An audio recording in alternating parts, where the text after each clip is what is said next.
আনারসের রাজধানী খ্যাত টাঙ্গাইলের পাহাড়ি গড়াঞ্চলে এবার পেঁপের আশাতীত ফলন হয়েছে। তুলনামূলক উঁচু জমি ও অনুকূল আবহাওয়ায় দিন দিন বাড়ছে পেঁপে আবাদ।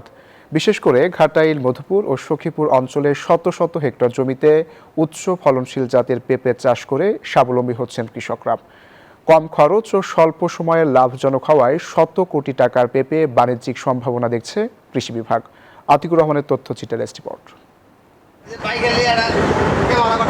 টাঙ্গাইলের পাহাড়িয়া গড়াঞ্চলে পেঁপের ফলন ভালো হয়েছে, তবে শুধু এখানেই নয়, এমন দৃশ্য এখন মধুপুর গড়ের বিভিন্ন গ্রামেই। উপজেলার বেশিরভাগ এলাকায় তুলনামূলক উঁচু জমি হওয়ায় আনারসের পর পেঁপের চাষে দিন দিন আগ্রহ বাড়ছে এখানকার চাষিদের। টাঙ্গাইলে উৎপাদিত পেঁপে জেলার চাহিদা মিটিয়ে পাঠানো হচ্ছে রাজধানী ঢাকা সহ দেশের বিভিন্ন জেলায়। চেষ্টা করব যে এই বাগান থেকে আমরাও পরিচালনা করব, আরো এগিয়ে যাব। আমাদের খুব এটা ভালো হয়, আমি মাল কিনে নেই, আমরাও যাতে এইভাবে বাগানটা করতে পারি এই একটা পরিকল্পনা নিয়ে আমরা দেখতেছি। যে অঞ্চলে যে পেঁপে আবাদ হচ্ছে এটা অতীতে এখনো আমরা দেখি নাই, এবার প্রথম এরা আবাদ করছে। লাভজনক ফসল হওয়ায় বাণিজ্যিকভাবে পেঁপে চাষে এগিয়ে আসছেন অনেক কৃষি উদ্যোক্তা। আবহাওয়া ভালো থাকলে এবারে পেঁপে লাভজনক হওয়ার আশা বাগান মালিকদের।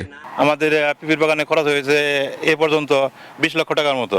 আমাদের টার্গেট আছে যে আমরা 30-35 লক্ষ টাকার মতো টার্গেট আছে। পেঁপে চাষে পরামর্শ সহযোগিতার দাবি কৃষি বিভাগের। আমাদের কৃষি সম্প্রসারণ অধিদপ্তর আমরা তাদেরকে বিভিন্ন প্রশিক্ষণ বা পরামর্শ দিয়ে সার্বিকভাবে সহযোগিতা করে যাচ্ছি। চলতি বছর 3056 হেক্টর জমিতে পেঁপের আবাদ হয়েছে। এতে উৎপাদন ধরা হয়েছে 200 থেকে 250 metric ton. Desk report, news 24।